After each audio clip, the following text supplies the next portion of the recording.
music does kind of two things. For one, it really focuses, and it kind of gets you in a zone where you can do the role play and you can focus on what's going on in the game. And on the other side, it kind of opens you up. For a long time in gaming, there has been this terrible controversy between art and video games, and people wanting to say video games are an art form, and that really ruffling a lot of feathers. It does have a special place for me just because that's how I met my wife. Aww. Yeah. But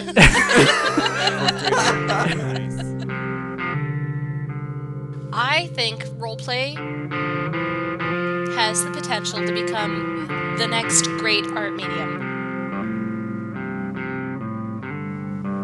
All the cool kids are LARPing with meth heads. Like, don't play WoW.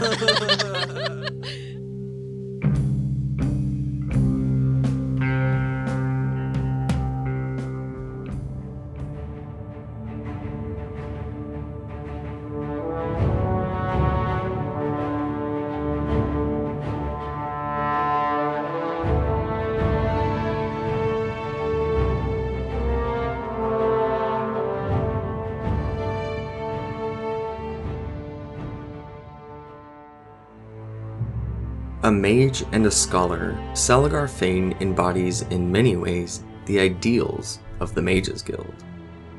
While he may not be too forthcoming about his origins, it is easy to learn that he was born to a poor family in a humble village somewhere on the mountains north of Bankarai, and that he rose to a position of prestige and respect within the Mages Guild solely by virtue of his intellect and magical talent. As a lecturer at the Arcane University, Salagar quickly made a name for himself as a reputable scholar and author of numerous publications on the arcane arts. When the university was lost to the Worm Cult, Salagar transferred first to the Evermore Mages Guild and then to Wayrest, where he was promoted to the role of Perquisitor, Master of Apprentices and Academia. Salagar is a powerful mage, perhaps more so than he realizes. He has an almost religious respect for magic, and as a result, he tends to use its powers only when truly necessary. In combat situations, when he is not too distracted by marveling at the architecture or at the latest enchanted trinket he may have found, Salagar will usually employ a vast range of elemental spells, wards, curses and counter-curses, and even Daedric minions. Having spent most of his life among books and academics, however, Salagar can sometimes be rather naive about the world, ever trusting, convinced that there is no conflict which can't be solved by well-reasoned arguments and civil debate. Salagar's attempts to negotiate with the likes of ancient vampires and angry Ayleid ghosts has often caused frustration in his comrades, and his intellectual curiosity, coupled with a genuine desire to help everyone, has frequently put him in dangerous situations. In the year 2E 583, for example, Salagar was captured by the Worm Cult and held prisoner in Cold Harbor, where the cultists tortured him and tried to break his will and personality. It was only thanks to his friends, as well as to unexpected allies he made during his captivity, that Salagar was eventually rescued and gradually returned to his normal life, and to his sanity.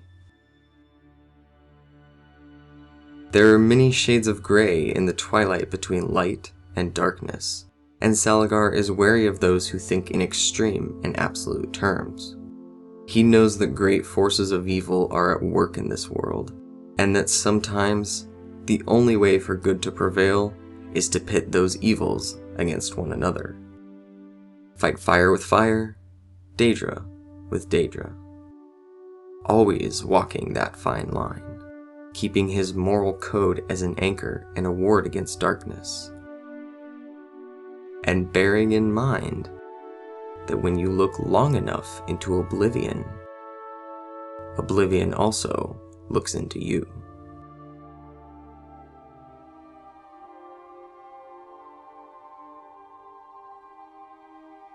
The character exercise for this episode is: what does your character fear?